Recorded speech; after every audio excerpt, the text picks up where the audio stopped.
As-Safinah TV.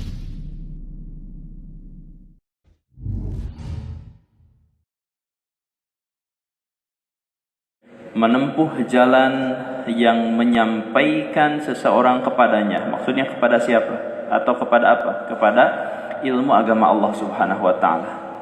Muallif di sini berkata, likulli matlubin tariqun yusilu ilaih.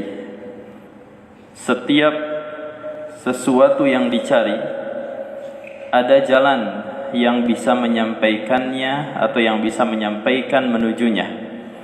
Faman salaka jaddata matlubihi awqafathu alaih. Barang siapa yang menempuh jalan yang menuju sesuatu yang diminta tersebut atau yang diinginkan tersebut, awqafathu alaih, niscaya jalan tersebut akan menyampaikannya atau meletakkannya di tempat yang ia inginkan. Wa man adala anha lam yadhfar bimatlubihi. Barang siapa yang berpaling atau salah jalan, maka ia tidak akan mendapatkan apa yang ia inginkan. Wa inna lil ilmi tariqan man akhta'a dhalla wa lam yanalil maqsud. Dan ilmu ini, kata muallif, sesungguhnya ilmu ini memiliki jalan-jalan yang tatkala ia salah di dalamnya, dhalla, maka ia tersesat, walam yanal maqsud, dan ia tidak akan mendapatkan apa yang dimaksudkan. Wa rubbama asaba faidatan qalilatan ma'a ta'bin katsir. Atau barangkali, kata muallif, ia sampai kepada yang ia inginkan, akan tetapi yang ia dapatkan sedikit, padahal rasa capek yang ia rasakan ini sangat besar. Jadi ikhwas sekalian, jalan menuntut ilmu agama Allah Subhanahu wa taala ini sudah dijelaskan oleh muallif.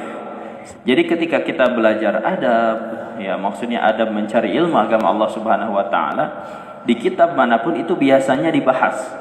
Termasuk kitab yang sudah kita selesaikan pembahasannya, Tadhkiratus Sami' wal Mutakallim, itu dibahas bagaimana cara menuntut ilmu yang benar, ya, dijelaskan bagaimana.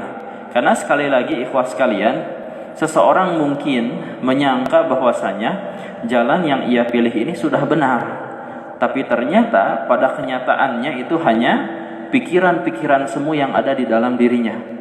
Sedangkan ketika ia bertanya kepada orang yang alim, orang yang mengetahui dan memiliki pengalaman dalam hal ini, maka mereka akan langsung menunjukkan kepada jalan tersebut. Ya. Jadi ilmu itu seperti itu ikhwas sekalian. Kita mungkin menyangka, Masya Allah, dengan kemampuan kita akan sampai kepada ilmu yang kita inginkan. Tapi ketika kita bertanya atau mengikuti kaidah-kaidah yang disebutkan oleh para ulama kita, itu kita akan mencapai tempat tersebut lebih cepat, atau mencapai ilmu yang kita inginkan ini lebih cepat, ya, tanpa ada yang dikorbankan. Walaupun mungkin sekali lagi, semua yang kita korbankan di jalan mencari ilmu agama Allah Subhanahu wa taala ini sesuatu yang pasti berbuah pahala selama kita ikhlas dan sesuai dengan tuntunan Nabi Muhammad sallallahu alaihi wasallam. Yang jadi masalah, umur kita ini terbatas. Umur kita terbatas, ya. 70 kemudian meninggal tuh. Kurang dari itu 60 tahun kemudian meninggal dunia. Kurang dari itu mungkin banyak, lebih dari itu juga mungkin banyak, tapi pada akhirnya kita meninggal. Bayangkan ketika seseorang mencari ilmu agama Allah Subhanahu wa taala dengan cara yang salah, yang ia tempuh dengan cara yang salah tersebut mungkin 10 sampai 20 tahunan. Dia tidak tahu cara mengaji itu bagaimana. Yang penting dia dengar orang bahwasanya yang penting datang ke masjid, ikut silakan amalkan zikir-zikir, isinya pujian-pujian, itu dapat ilmu. Atau yang lebih parah lagi, silakan amalkan zikir tertentu 1000 kali, 2000 kali, 5000 kali, masuk gua bertapa, tidak perlu sholat segala macam, langsung dapat ilmu. Ia praktekkan itu semua mungkin 10 tahun, 20 tahun. Kira-kira dapat ilmu atau tidak? Tidak. Jadi pada akhirnya ikhwas sekalian, kita harus mencari jalan yang sudah ditempuh oleh ulama kita. Mereka yang akan mengarahkan kita kepada cara yang benar, sehingga kita akan lebih mudah untuk mendapatkan apa yang kita cita-citakan. Yaqulu Az-Zarnuji fi kitabihi Ta'limul Muta'allim.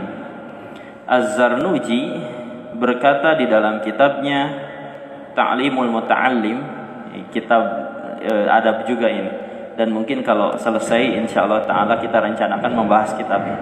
Beliau berkata dalam kitab tersebut, wa kullu man akhta'at tariqa dhalla, dan setiap orang yang salah jalan pasti tersesat. Wala yanalul maqsuda qalla aw jalla, dan ia tidak akan mendapatkan yang diinginkan, atau ia dapat sedikit atau bahkan mungkin jarang.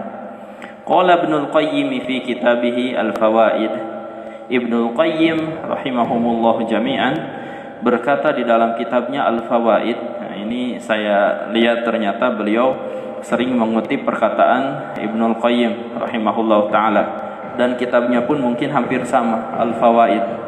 Jadi yang pernah baca buku ini menarik sekali sebenarnya kalau antum baca dan paham bahasa Arab. Menarik sekali ketika antum baca, karena itu mengumpulkan faedah-faedah yang mungkin bisa dikatakan terlintas dalam ingatan Ibnul Qayyim, lalu kemudian beliau tulis.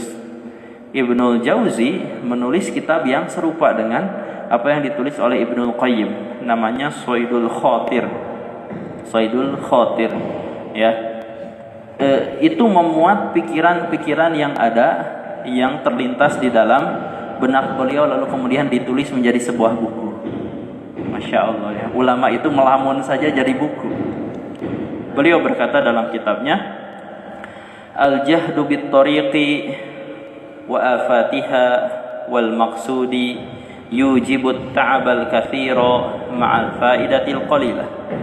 Ya, ketidaktahuan untuk menempuh jalan dan bencana-bencana yang ada di dalam itu, dan maksud tujuan dari jalan tersebut akan menyebabkan capek yang begitu banyak, sementara faedah yang ia akan dapatkan hanyalah sedikit. Ya, hanyalah sedikit. Artinya ikhwas sekalian, yang mungkin kalau kita kaitkan dengan kegiatan kita di sini sehari-hari, ketika antum menghafal Al-Qur'an dengan metode yang mungkin belum didiskusikan atau istilahnya kita mendapatkan wejangan dari para ulama berkaitan dengan ini, bisa antum pahami ya. Kenapa? Ya mungkin saya sendiri pun pernah terjatuh, oh kayaknya bagus begini, oh kayaknya bagus begini. Ya percobaan demi percobaan, akhirnya tidak sampai-sampai. Ternyata pada akhirnya subhanallah kita memang harus kembali berguru kepada orang-orang yang berhasil. Ditanya satu persatu para penghafal Al-Quran, bagaimana mereka menghafal, bagaimana mereka mendapatkan ilmunya dari guru-guru mereka, bagaimana masyayikh menyampaikan metode dalam menghafal, bagaimana mereka mencetak ribuan penghafal Al-Quran dengan kualitas hafalan yang luar biasa. Baru setelah itu mungkin kita sadar, oh ternyata memang mau tidak mau dalam segala urusan, termasuk urusan yang seperti ini, menghafal Al-Quran pun ternyata kita harus kembali kepada metodenya jalan orang-orang yang terdahulu, terutama generasi awal Islam.